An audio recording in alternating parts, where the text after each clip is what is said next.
right after that, someone said to me they didn't realize that you had such a strong accent. Yes. Yeah. Where are you from originally? Or Everywhere. Oh, yeah? Just so y'all know, I was born in Hawaii.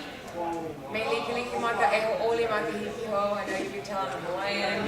That means Merry Christmas and Happy New Year to you. I was born in Hawaii.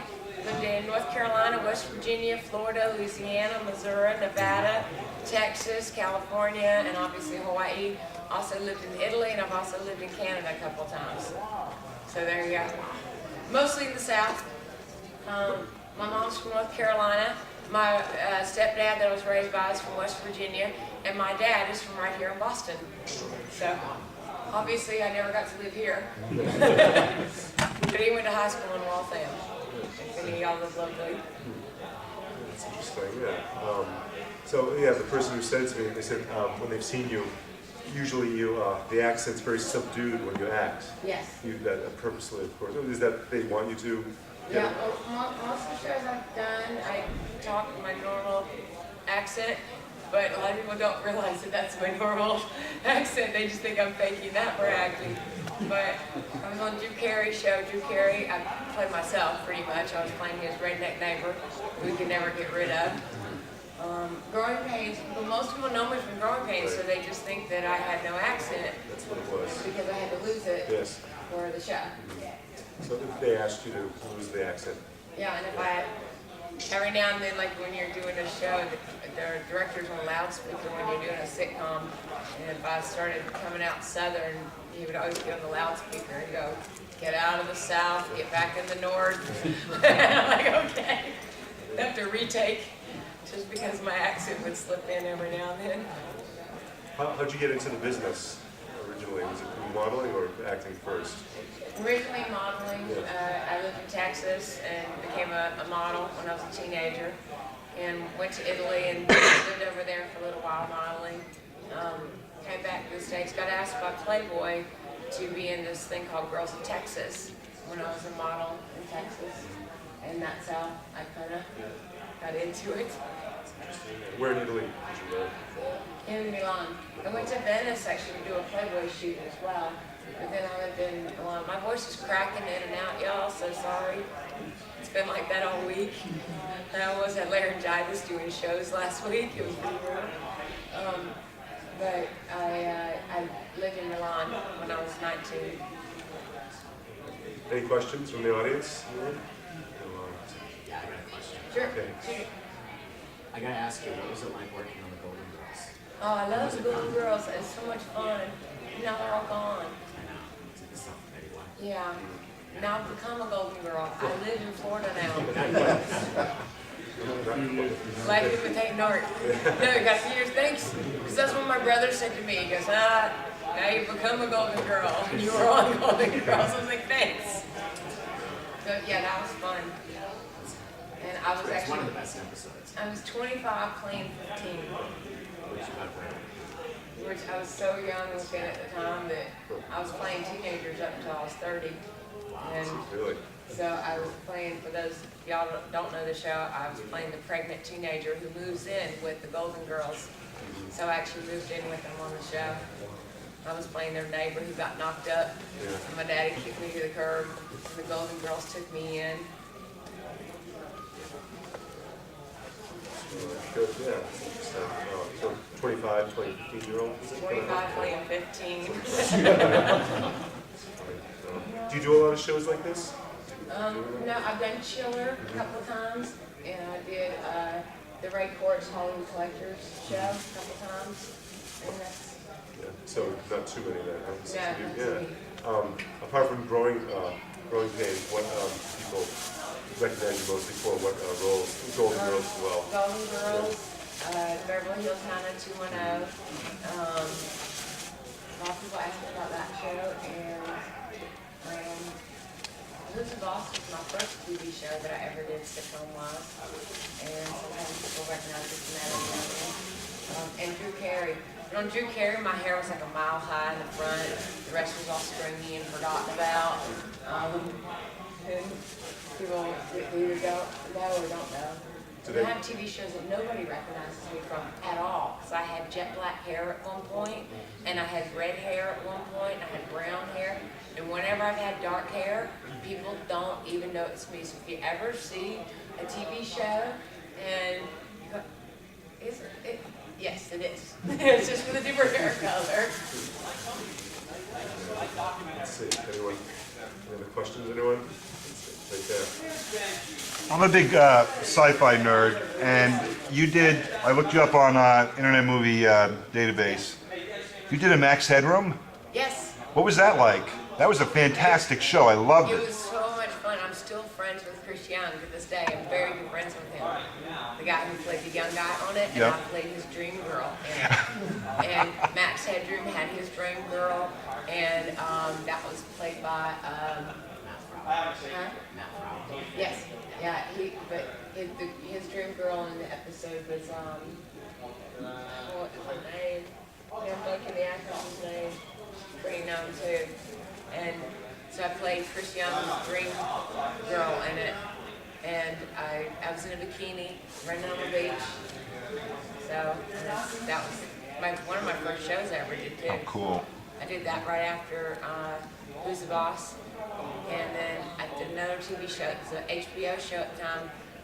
It was called First and 10. It was a football show. I don't know if y'all know that show at all. Sure. So I did them all right around the same time. I did Max Headroom, and then the First and 10 show. Wow. What's your latest role? Latest role is just being a stand-up comedian. Yeah? Yeah? I tour the comedy circuit. I tour mostly comedy clubs as the Funny Bunny. There's no other playmates doing stand-up comedy, so I kind of got the market cornered.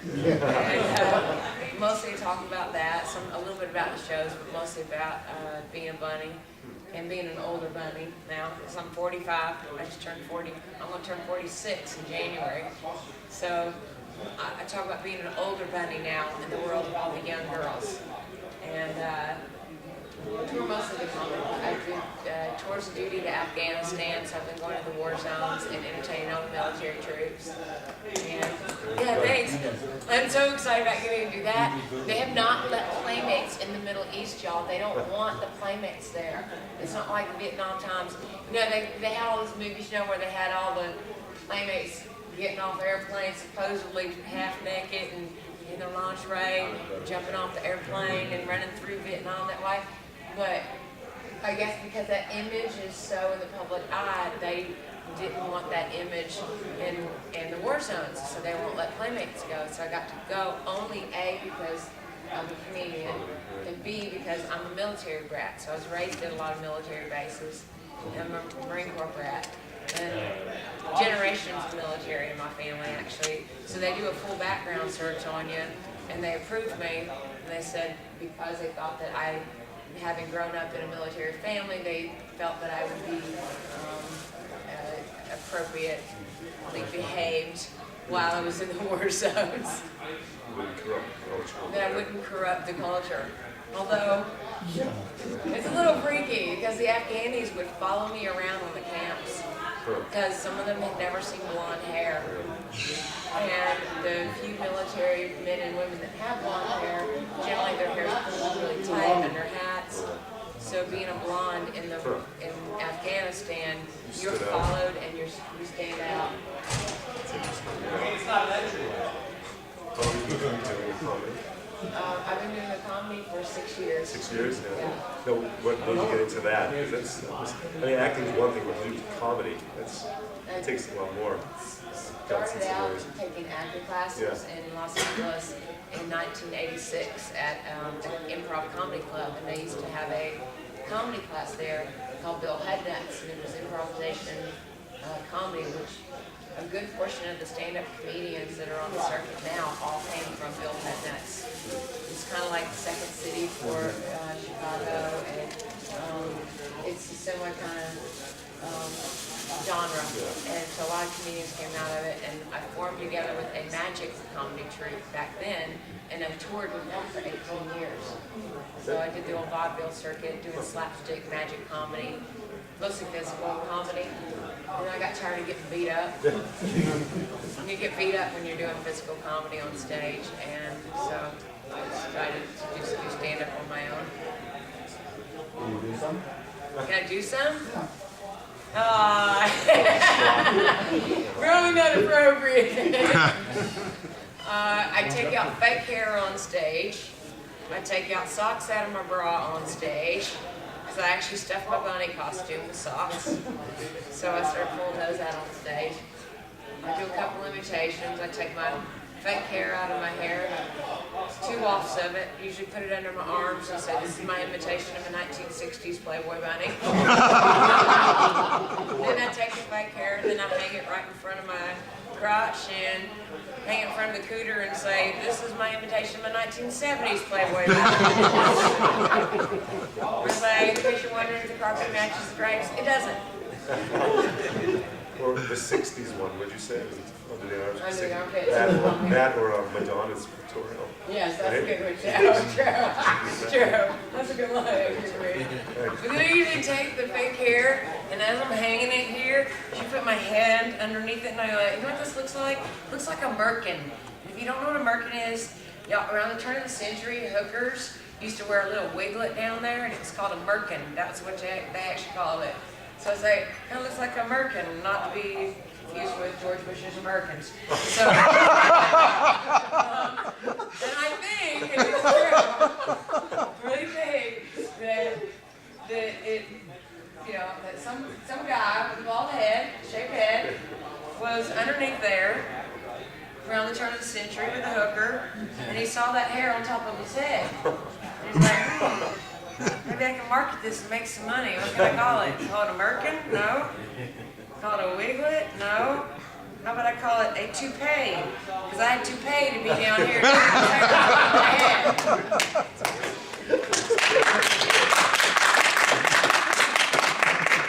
That's the kind of stuff I talk about when I stand up.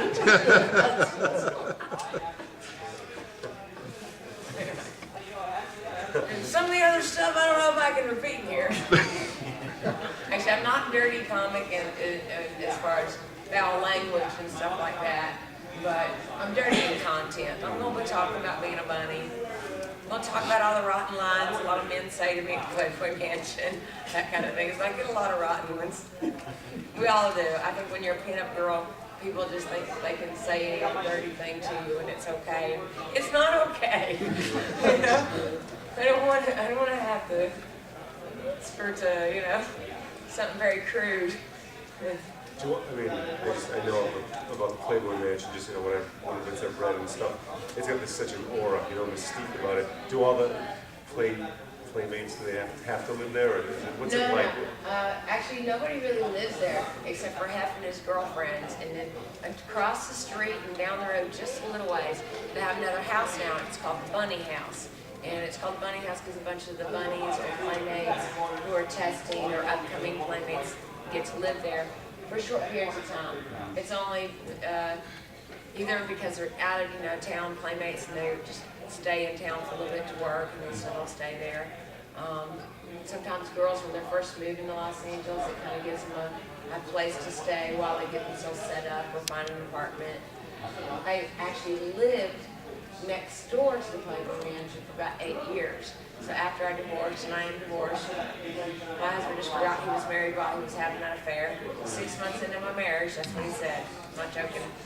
He liked to play hockey, so I just forgot that I filled his jockstrap up with being gay. So it kind of worked out better. Anyway, so after our divorce, I moved in next door with Hugh Hefner's wife, Kimberly Conrad Hefner. If y'all are Playboy fans, y'all know who she is. And his 2 kids. And he had 2 boys. And his boys are now grown. They're both in college. And so I lived with Mrs. Hefner, her mama, Miss Betsy, who's my mama's best friend, by the way. And our families are real close friends. And the boys. And they call me their other mother. So Hugh Hefner's kids call me their other mother, even though I've never slept with their daddy. And I lived there for years. So it was fun, because I got to walk over to right next door. There was a gate in between our properties, so we could literally walk right next door. It was awesome. But she sold the house. So when she sold the house, she moved up to Nevada, and I moved back down to Florida because I had a home in Florida that just sat empty most of the time. I only lived in it like 3 months out of the year. And I just wanted to get out of LA, so Florida's a little bit more laid back, a little bit more speed, so I'm all in. See anyone else? Questions, anyone? Okay. Yeah. You were in the remake of The Blob. Yes, What was that like? fun. Yeah. The director of the blog called me up real late one night, and his name was Chuck Russell, and said, I just had a scene I just had to abort right now because the actor was in SAG, wasn't in the union, and I need a SAG actress right now on my set. And he said, and I just thought of you, and I had your phone number, so I'm calling you. Can you come down to my set and do a scene right now? And I'm like, I don't have a way down there, because I had a scooter at the time, and a car, and I didn't know my way around LA that well yet. And so he sent a car over for me, and that's how I got to do that movie. I did it literally last minute. And so I went over and we filmed it in a park, and it was a parody of Friday the 13th, and Jason in the hockey mask. It was like a parody of all kinds of horror movies, Halloween and Friday the 13th parody. And we filmed it, you know, it's supposed to be me and a guy in a park, and we were hanging out, and all of a sudden some whack job with a hockey mask shows up, you know, and like starts, kills the guy, and then it's me screaming, as he's killing me in the bushes, and you pull back, and it's a movie in the movie theater. So when the kids in the Blob in the movie itself are inside the movie theater watching this horror movie on screen, the Blob is outside overtaking the city. And they're watching the horror movie inside, and I'm the star of the horror movie. Oh in my the theater. God. So my character's name is Susie. Yeah. I don't know that you really get that when you watch the movie, but I'm credited as Susie. So it's a last minute job, literally. Did it in one night, and just because the director called me at home and said, can you come to my set now? And that's how that happened. That's from the 80s, right? The 80s, Yeah. Blob, yeah. 1987, I think we filmed it. 87 or 88, I can't remember. It's either 87 or 88, you never cross that date. I don't have the year. They all I'm blend guessing in together 88. after a while. Yeah. The choice, the years. What would you say is your favorite role so far? Favorite What role? stands out as what are you most proud of? Two things that I really like doing. Drew Carey show, playing the redneck neighbor Peaches, because I just didn't have to lose my accent, and that was freaking awesome. And my character was hitting on Drew all the time on the show, and he was always kind of running from me. I was real dumb. That was fun. And then I did this other TV pilot that didn't run as a pilot for a TV show. It wound up running 2 years later as a movie of the week for CBS. And it was based on some books called the Maggie Murder Mystery Books by this lady named Joan Hess from Arkansas. And the pilot was called Arlie Hanks. And Arlie Hanks was the name of the lead character in it. And that Arlie Hanks was played by Kate Jackson. And so Kate Jackson was Arlie Hanks. And it has all these amazing, very colorful, fun character actors in it. Ron Perlman's in it. I'm trying to think. It's so many. I can't even think right off the top of my head. It's amazing. Rainer Shine, the actor, he's in Fried Green Tomatoes, and My Cousin Benny. He's in it playing the pig farmer. And my character was J. Lee Withers in that. And J. Lee Withers, and basically, the whole premise for the show, by the way, was kind of like Northern Exposure TV series, but it was set in the South. It was set in Arkansas, Maggie, Arkansas. And my character was basically the local town slut, and I'd slept with everyone from the pig farmer to the mayor. And my most fun character ever got had kind of a Dolly Parton kind of wig on, and I was just the good old girl that everyone just loved, even though she slept with everybody in town, and everybody knew it. and I was going off to the Pearly Institute of Hair Design and Beauty on the show. I was going to be me a hairdresser. So that was my most fun. And they tried to actually pull it back and make it a TV series. It was just too late. When they actually finally ran that show, they ran it 2 years after we filmed it. It wound up being the #1 highest rated movie of the week that CBS has ever had in the history of CBS. It was that popular, and it was that good, and it's that well shot. The acting in it is amazing. And they tried to pull it back, CBS did. They realized they made a massive mistake, which happens a lot. And all of a sudden I was getting phone calls from the producer and from the writer from the show. My character, by the way, dies in the show. I get killed in it. And they were going to bring me back as my cousin or as my sister, put me in a different wig, and call me by another name. And, they wanted to do it as a series after that, and it was too late. They tracked down all the actors in it.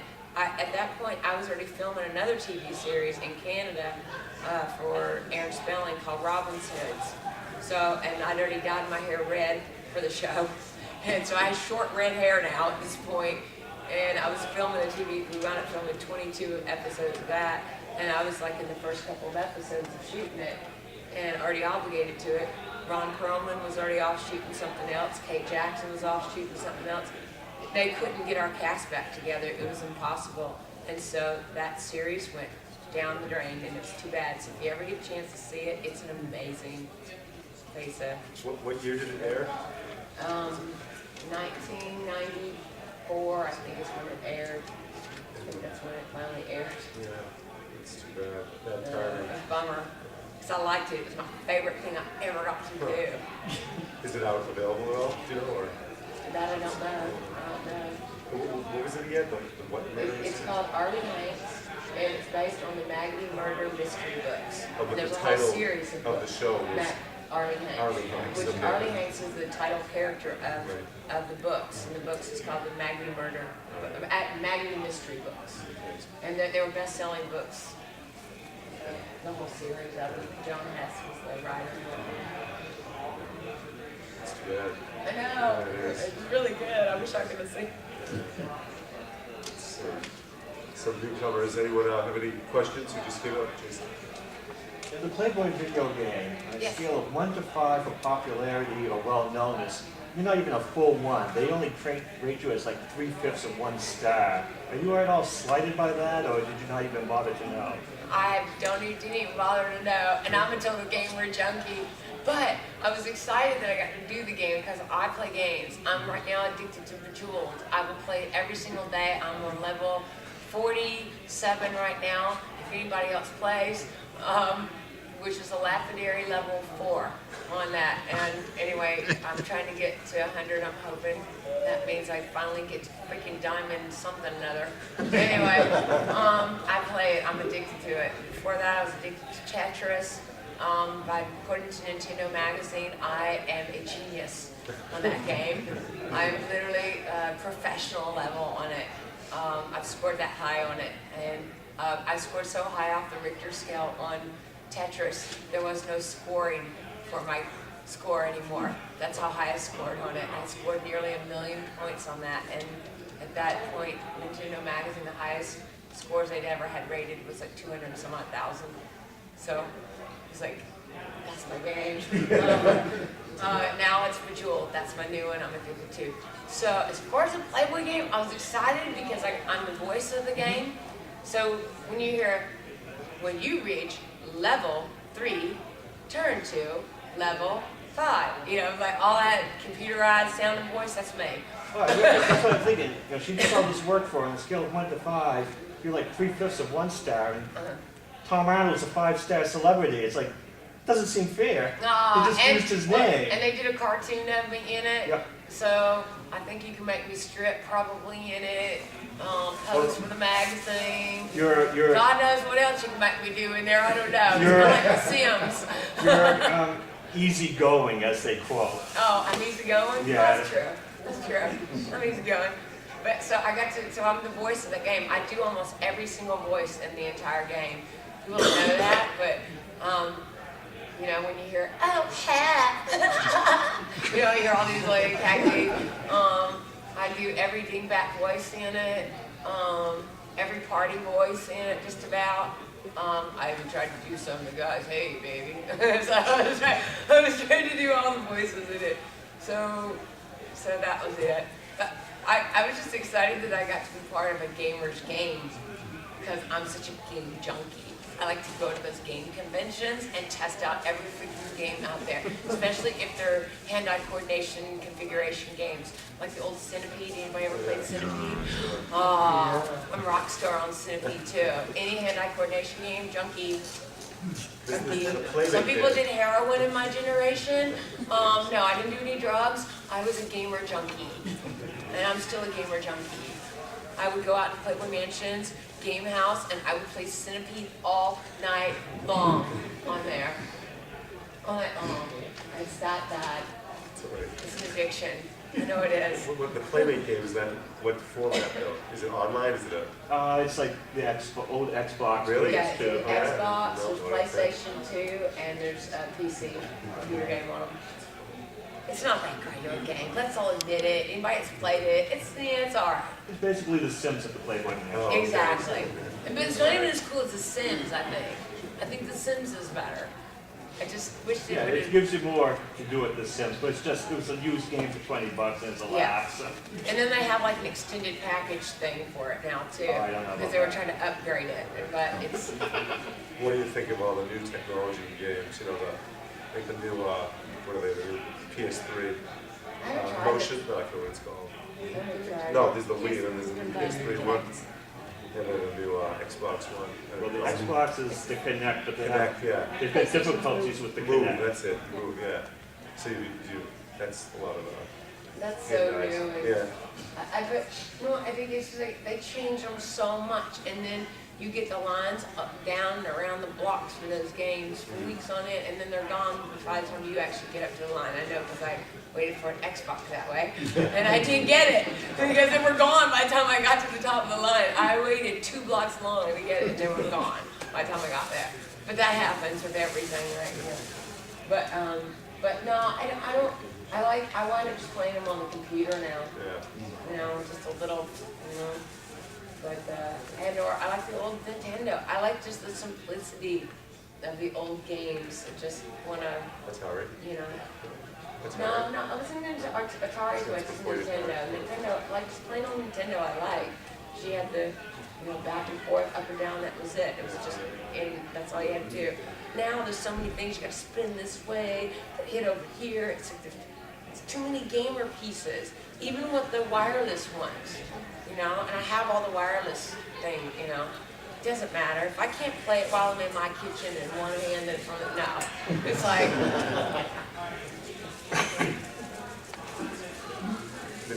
When we thought that of you, you know, such a gamer. It's neat. You're junkie. Let's see, who else? Who else? Speaking of games, any interesting stories about being on a Family Feud? Oh, Family Feud. Probably one of the most embarrassing games I played. I won the weakest link, by the way. When we talk about games, I'm that much of a junkie for games. I've been a question on Jeopardy 4 times. I've been an entire board on Jeopardy. I have pictures of me actually at the Jeopardy. They actually invited me down because I've been a question so many times on their show. So I got pictures of me in front of the monitors and all that. And with Alex Trebek. But Family Feud. Family Feud. Now they test you ahead of time before you play a game. I don't know if anybody's ever gone on audition for games before, but you always have to take a pre-test before you do a game.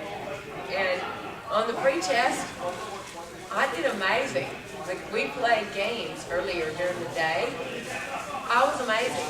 So the show made me team captain. I didn't want to be team captain. I didn't. So when we won, you know, a segment on it, we had to go and you do the final, you know. So I had to be the first one up there. And we were playing soap opera actors, guys. That's who we were playing against. So they asked me, name something that you can put whipped cream on. And I was like, your body? Every opera actors literally hit the floor, slapping his hand, laughing. I was like, what? It could happen? And anyway, I got 0 points for that, by the way. Strawberries was #1. Pie, go figure, whatever. What about the body? No points. That's my funniest story from that. And the weakest link, I won the weakest link. And I won with the question, who wrote the book Breakfast at Tiffany's? And my mind started going, it was like, because I have the book. And I have the same author's other book. And then I started thinking, authors from that time, who wrote it? I was like, I don't know, Truman Capote? And she's like, she just started to turn away from me. And she turns back, she's like, your answer is correct. And I was like, you got it right? And she goes, yes, you got it right, Julie. And I was like, I got it right? She goes, yes, you got it right. I was like, I got it right. So I jumped out of down. Because I have the first edition in Cold Blood book, and which I'm very happy to have. And I have Breakfast at Tiffany's. I actually have both books. But you know, I have a lot of books. I read a lot of books. And I have bookcases full of books. I can't get rid of them. I'm a book hoarder. And so I was like, oh man, if I get this wrong, I mean, I should be fired. I should be made to give away all my books. And so I won the weakest link. So I was very excited about it. That's not easy. That was what? When was that? That show? Probably. How long ago was that? About 8 years ago, because Now, who'd you play with? Was it a group I of? got a divorce right around that time. Who was on your team? Or It was all playmates. all playmates? All Yeah. playmates. They did tell me that they knew ahead of time that I was going to win. I was like, how'd you know? The show. They told me afterwards. And I was like, how'd you know? They said, well, because in the pre-test, they gave us a bunch of questions. And they said, you had the most right out of the questions in the pre-test. I was like, well, what's the most right? And they go, well, you got 18 out of 20 questions right. I was like, oh, cool, because they don't tell you that. And I was like, well, how did everybody else do? And they said, well, Shayna Moakler, who came in second place to me, she got 12 right out of the 20. I was like, oh, okay, cool. I was like, well, how many did everybody else get right? And they're like, nobody got more than 4 questions right. I was like, so that's how you knew I was going to win? I'm like, that's not fair. And they said, well, we ask everybody the same question. So they had different people calling us all at the same time so that we couldn't exchange info. Was she nice to you Who's that? on the show, the host? On that? Yes. And I actually cracked her and made her laugh, and they cut it out. It's Because very they said, severe. because they said nobody makes her laugh. And then I think one other person, William Shatner, I think, made her laugh one time, and they said that was it. And so all the writers in between for the commercial take them and brought it up. And they, what'd you say? What was that? It went so fast. And she said something to me very cutting and like cutting me down basically. And I'm like, oh my God, you're like Gloria Steinem without the bunny ears. And she had turned away already. And she turned away at this point, and she looked back at me, and she was like, like that. She started laughing.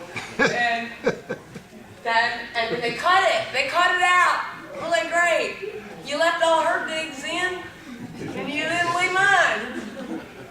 Anyway. Did they write made those? her laugh. Did they write those insults for her, or does she ad lib? Did she ad lib those? Did you get the sense that she ad libbed them? I got the sense that she ad libbed them. I'm not Wow. really sure. She was funny though, but she's so straight faced. Yeah. I don't know. What do you think? You know, it's very funny to me. Wow. But anyway, I was all proud that I got her to crack. That's great. That's a great one. Okay. All right, I guess we gotta head back. Y'all got any questions? Yeah, the other questions are, of course, you can go to Julie's table. Please stop by if you haven't already. Yeah. So there's a nice display of pictures, talk with her there. All right, so. Oh, here's a little tip for y'all, by the way, because I don't post a lot of my stand-up and stuff out. There's one clip of my stand-up on a website called iJoke, and so if y'all want to see, it's like a 5-minute clip. I'm probably going to post something else up on YouTube at some point too, and stand-up. But when I was in Afghanistan, I bought a burqa. Burqa is what the women all have to wear over there, the big long blue things. And I thought, what am I going to do with it? I'm going to wear it to the Playboy Mansion. So I put bunny ears on the burqa, and I put a bunny tail on the back of it, and I wore it up there for Halloween. And I called myself the Burqa Bunny, the Afghanistan Playmate. And the Halloween crew, they put a bunch of road flares together, and they put a kitchen timer on it, and they tied it all up together. And I walked around asking people, does this bomb make me look fat? So I finally decided I'm going to do one-liner Burqa Bunny jokes. And I'm going to put them on YouTube, kind of like the Unknown Comic. Y'all remember the Unknown Yes, Comic? yes. Trevor Bagler said? He's actually my friend. His name is Murray Langston. So I told Murray, I emailed Murray, I'm like, Murray, I'm going to do the Burqa Bunny like you did the Unknown Comic. So I filmed just a couple weeks ago in Minnesota. I was doing some shows, and since it was Halloween, I put the burqa on and I walked on stage with the burqa while I was in Minnesota. It was like, so I just got back from Afghanistan. And so I started doing one-liner jokes, like, what Burqa Bunny's turn-ons and turn-offs would be, which would be, being stoned, turn off.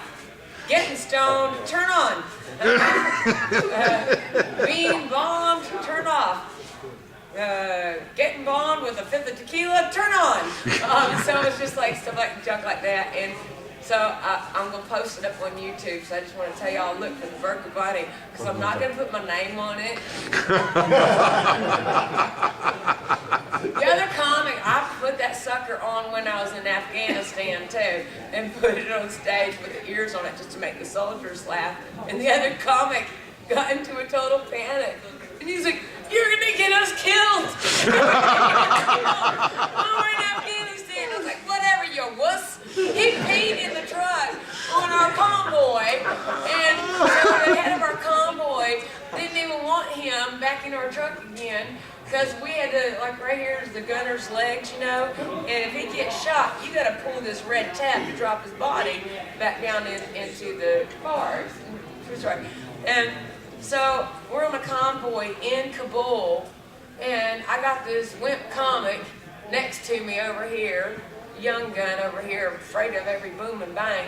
And so we're driving on, and it's called Death Road, because everybody gets car bombed on this road. Yeah. So we're driving along and everything, and they were afraid because the Taliban was about to retaliate that day because the Brits had run them off. So they're like looking for car bombers. And we get stuck between a bus and a truck, and they honk twice. They don't honk a third time. They just start shooting out tires of anything that's blocking you because they're afraid of getting boxed in. So they bashed the bus in front of us. They bashed the truck beside us and took off the whole mirror. And the comic is like this, petrified, over here next to me. And I was like, God, am I going to have to wipe his nose? And then they're like, oh, on the thing, you're like, 10 o'clock, 10 o'clock, 10 o'clock. And then the gunner starts zooming over this way, and he's cocking the machine gun ready to start shooting at this truck that is at the 10 o'clock point over here. And they're like watching like this, and we're just watching his legs, and we can only see him from waist down.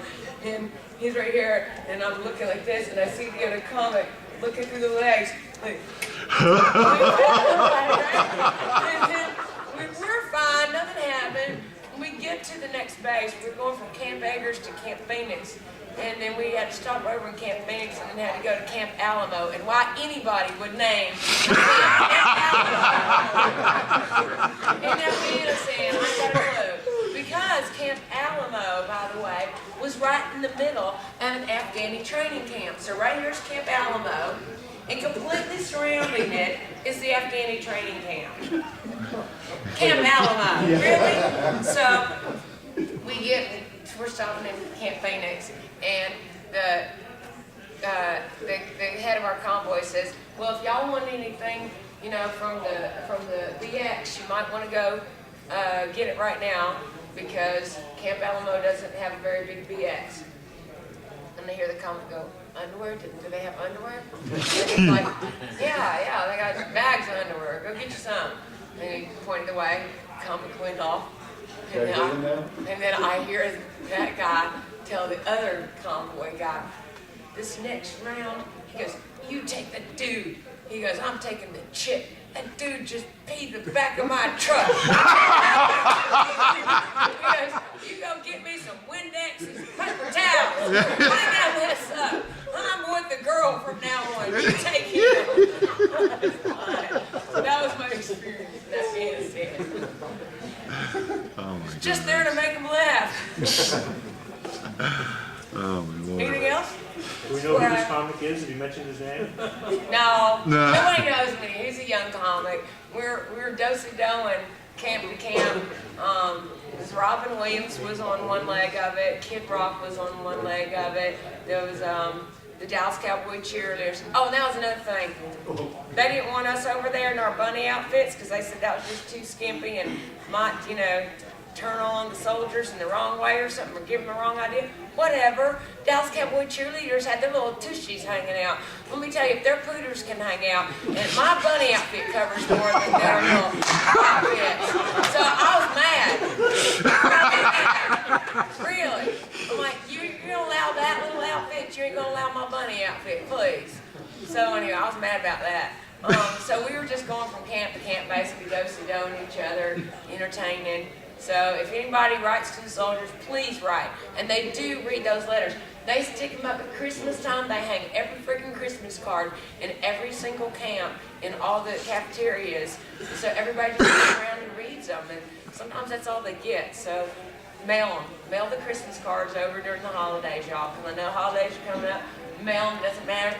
Just put Dear Soldier, you know, whatever, make fun of the Navy if you're sending it to Afghanistan, and make fun of the Canadians, okay? Because at every camp there was always like, I'd ask, you know, who's here from Canada? And there was almost inevitably at least one or two Canadians. I'm like, really? All two of you? Who's guarding Canada? and in almost every camp, there was only like one, maybe two Navy guys at each camp as well. And I'm like, what are you doing here? I don't see no water. You're in the desert. And they're like, oh, everything that the Army can't, you know, or whatever. They were all defiant. And they were. But yeah, so anyway, mail cards over there to them because I really do read them. And I went to a bunch of camps. I went to Camp Kandahar. So if you send any and it goes to Camp Kandahar, just know it stinks to high heavens. So send them some potpourri or something to put in their pillow. And there's Camp Eggers and the NATO camp and the engineers camp, Camp Phoenix, and Camp Alamo. Those are all right in Kabul. Camp Bagram is the main hub. That's where everybody flies into. And Camp Jalalabad, which is kind of on the border of Pakistan, and then Camp Serena, which I hated because it was a blackout camp and they freaking rocket bombed us all night long. Pakistanis throw everything but the kitchen sink in a rocket bomb and send it over to your camp. And one went off one time while I was walking over to the clamshell, which is where you perform, and I was like, oh my God, what was that? It's like, that's the worry, it's the Pakistanis are lousy shots. So I'm like, okay. So we get over,